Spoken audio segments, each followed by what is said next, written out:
दरम्यान मध्य प्रदेशात शेतकरी आक्रमक झालेले आहेत, तिथे राज्यात देखील ही स्थिती सगळी सुरू आहे। एकंदर देशभरात शेतकऱ्यांकडून संताप व्यक्त होतोय, मात्र केंद्रीय कृषी मंत्री हे इतर कार्यक्रमांचे उद्घाटन करण्यात बिझी आहेत।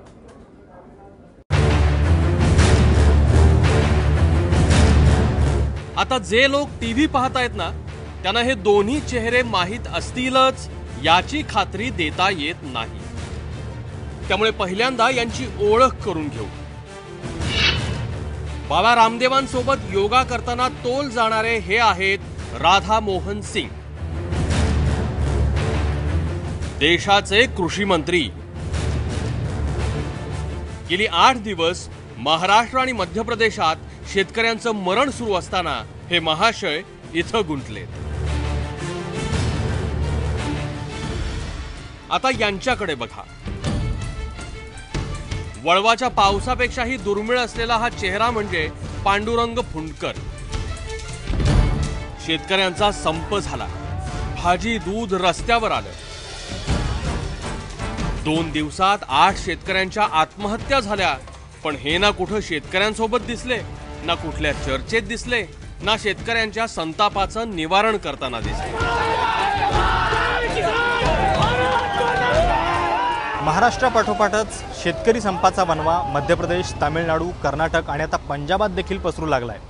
पण हे सगळं होत असताना देशाचे कृषी मंत्री नेमकं काय करत होते असा प्रश्न तुम्हाला नक्कीच पडला असेल। तर बघा, राधा मोहन सिंग यांचं या सगळ्या काळामध्ये नेमकं काय चाललं होतं। 4 जूनला राधा मोहन सिंग यांनी नागपुरात डेअरी प्लांट आणि मदर डेअरी मिल्क बूथचं उद्घाटन केलं।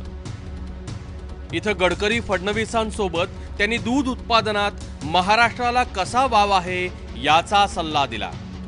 7 जूनला आदिवासी शेतकऱ्यांना समृद्ध करण्यासाठी कार्यशाळेला संबोधित केलं। याच दिवशी Indian institute of soil and water conservation research संस्थेची 4.64 हेक्टर जागा नॅशनल हायवे ऑथॉरिटीला दिली। 8 जूनला स्वच्छता पंधरवड्याचा समारोप केला आणि पंधरवड्यात काय कामं झाली याची पुस्तिका जाहीर केली।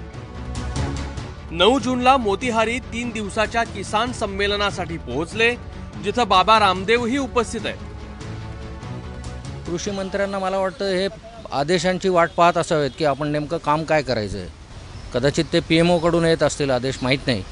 पण आता देशामध्ये इतकं प्रचंड मनसोरला काही शेतकरी ठार झाले, महाराष्ट्रामध्ये महाराष्ट्र धुमसतोय, मध्य प्रदेश जळतोय। अशा वेळेला कुठल्याही कृषी मंत्र्यांनी काय करायला पाहिजे, तर सर्वात प्रथम तिथे धावायला पाहिजे। या मंत्र्याचा एक तर अभ्यास कमी आहे, मुळात शेतीबद्दल ज्ञान किती हा मुळात मुद्दा आहे, आणि सरकार ज्या योजना राबवतोय त्याचं नेमकं होणार काय आहे याच्याबद्दल काही पर्स्पेक्टिव्ह लागतो ना एक, की बाबा पुढच्या काळामध्ये काय करणार आहे काय नाही। आता हे झालं राधा मोहन सिंग यांचं, ज्यांनी शेतकरी आत्महत्येला प्रेम प्रकरण कारणीभूत असल्याची मुक्ताफळं उधळली होती। आता महाराष्ट्र धगधगत असताना बुलढाणा म्हणजे ग्रामीण महाराष्ट्रातून येणारे फुंडकर काय करत होते हे बघा। 4 जूनला मुंबईहून केंद्रीय कृषी मंत्री राधा मोहन सिंग यांच्यासोबत नागपूरला गेले। तिथं गडकरी फडणवीसांसोबत विविध कार्यक्रमांना हजेरी लावली। 5 आणि 6 जूनला मुंबईच्या सह्याद्री अतिथीगृहात केंद्रीय मंत्री व्यंकय्या नायडू आणि मुख्यमंत्र्यांसोबत बैठक झाली। 7 जूनला मंत्रिमंडळाच्या बैठकीला हजेरी लावली आणि रात्री बुलडाण्याकडे रवाना झाले। 8 आणि 9 जूनला संप तीव्र झालेला असतानाही फुंडकरांनी बुलडाणा सोडलं नाही।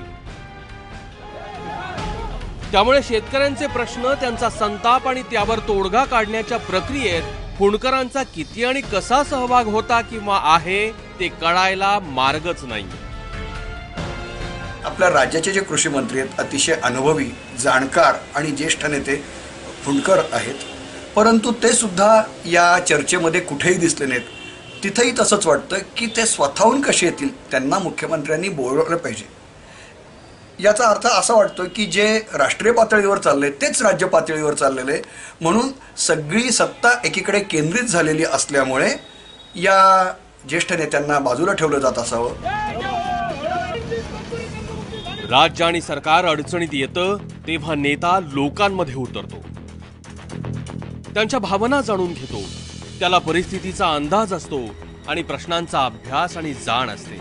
या सगळ्या पातळ्यांवर राधा मोहन सिंग आणि फुंडकर कुठं आहेत याचा विचार शेतकऱ्यांनीच करावा. ब्युरो रिपोर्ट, ABP माझा.